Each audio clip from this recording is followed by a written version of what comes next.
The stranger at the station.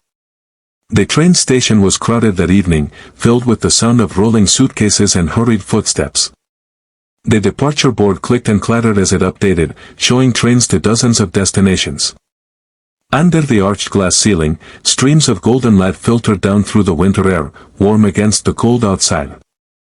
James Mitchell stood near Platform 7, briefcase in hand, waiting for his train to Boston. He had a business meeting there in the morning, another in a long series of meetings that filled his calendar. His suit was perfectly pressed, his tie straight, his expression neutral. To anyone watching, he looked like just another businessman on just another trip. But inside, James felt different than he had a month ago. It had been 4 weeks since Christmas Day. 4 weeks since he had knocked on the door of a small apartment and met Emma, the little girl who had written to Santa asking for a dad. 4 weeks since he had sat at their kitchen table eating pancakes with Emma, her little brother Tommy, and their mother, whose name was Rachel. He had visited 3 more times since then. Once to fix a leaking faucet. Once to take Tommy to the park. Once just to have dinner and help Emma with her reading homework. Each visit had felt natural, comfortable, like pieces of a puzzle slowly fitting together. James checked his watch. 20 minutes until his train departed. He was about to find a bench to sit on when he heard a small voice beside him. "Excuse me, sir?" He looked down and saw a little girl, maybe 4 or 5 years old, with blonde curly hair and big blue eyes. She was clutching a worn teddy bear to her chest, and her pink coat had a button missing. She looked up at him with an expression that was both shy and desperate. "Yes," James said gently, crouching down to her level. "Are you okay?" The little girl's lip trembled. "My mommy's crying in the bathroom. She won't come out. I don't know what to do." James felt his chest tighten. He looked around quickly, but no one else seemed to have noticed the child standing alone in the crowded station.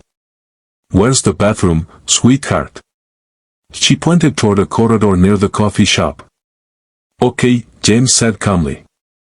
"Let's go find your mommy together." "What's your name?" "Lily," she whispered. "I'm James." "It's nice to meet you, Lily." He stood up and offered his hand. She took it without hesitation, her small fingers wrapping around his. They walked through the crowd, Lily leading the way. James kept his pace slow, matching her small steps. People rushed past them, absorbed in their own journeys, not noticing the little girl or the man in the expensive suit walking hand in hand. When they reached the women's restroom, Lily stopped. "She's in there. She's been in there a long time." James knelt down again. "Lily, I can't go in there, but I can help another way." "Can you tell me your mommy's name?" "Sarah," Lily said. "Sarah Bennett." "Okay. I'm going to knock on the door, and we'll see if we can talk to her together." "Is that all right?" Lily nodded, holding her teddy bear tighter.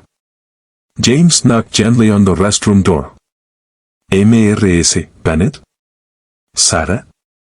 "My name is James Mitchell. Your daughter Lily came to find me because she's worried about you. I'm going to wait right here outside with her until you're ready to come out. Take your time. We're not going anywhere." For a long moment, there was silence. Then a muffled voice came from inside. "Is Lily okay?" "I'm okay, Mommy." Lily called out.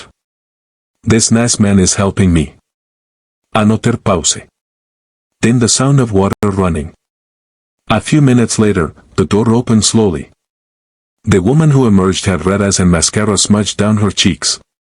She was probably in her early 30s, wearing a gray coat that had seen better days. When she saw Lily, she immediately knelt down and pulled her daughter into a tight hug. "I'm sorry, baby," she whispered. "I'm so sorry. Mommy just needed a minute." "It's okay, Mommy," Lily said, patting her mother's back. "The man helped me." Sarah looked up at James, embarrassment and gratitude mixing in her expression. "I'm sorry. I didn't mean, she shouldn't have bothered you." "She didn't bother me at all," James said quietly. "Are you all right? Can I help with anything? Sarah stood up slowly, wiping her eyes. We're fine. We missed our train. It was the last one tonight, and I can't afford to stay in a hotel. I was just trying to figure out what to do, and I guess I lost it for a minute. James glanced at the departure board, then back at Sarah and Lily. Where were you trying to go? Philadelphia, Sarah said. We were supposed to spend the weekend with my sister. She's getting married on Saturday, and I'm the maid of honor. But I lost track of time at work, and by the time we got here. She trailed off, fresh tears threatening to spill. James made a decision. What if I bought you tickets on the next available train? There's usually a late one that goes through Newark and connects to Philadelphia. Sarah shook her head quickly. No, I couldn't ask you to do that. You've already been so kind. You're not asking, James said. I'm offering. And honestly, I've learned recently that sometimes we need to accept help when it's offered. It doesn't make us weak. It makes us human. He thought of Emma's letter, of Rachel's tears when he had first shown up at her door. He thought of how hard it had been for him to accept that he needed them as much as they needed him. Sarah looked at him for a long moment, searching his face. Whatever she saw there must have convinced her, because she finally nodded. Okay. Thank you. I'll pay you back, I promise. Let's worry about getting you to Philadelphia first, James said. They walked together to the ticket counter.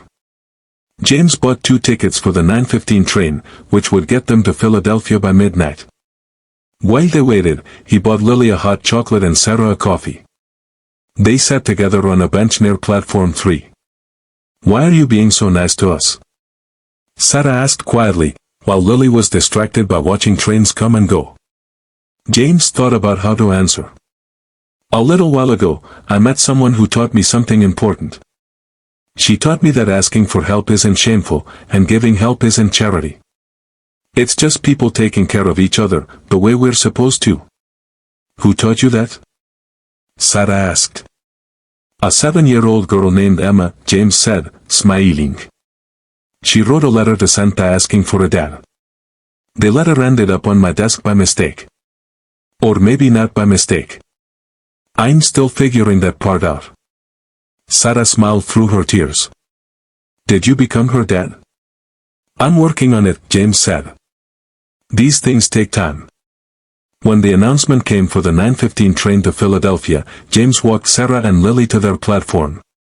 Lily hugged his leg before climbing aboard. Thank you, Mr. James, she said. You're a hero. No, James said softly. I'm just someone who's learning how to be better. Sarah shook his hand, her grip firm. I hope things work out with Emma and her family. Me too, James said. He watched the train pull away, Lily waving from the window until she disappeared from sight. Then he checked the departure board. He had missed his train to Boston, but there was another one in the morning. James pulled out his phone and canceled his hotel reservation. Then he scrolled through his contacts until he found Rachel's number. Hi Rachel, he said when she answered. I know it's late, but I was wondering if I could come by tomorrow instead of next week.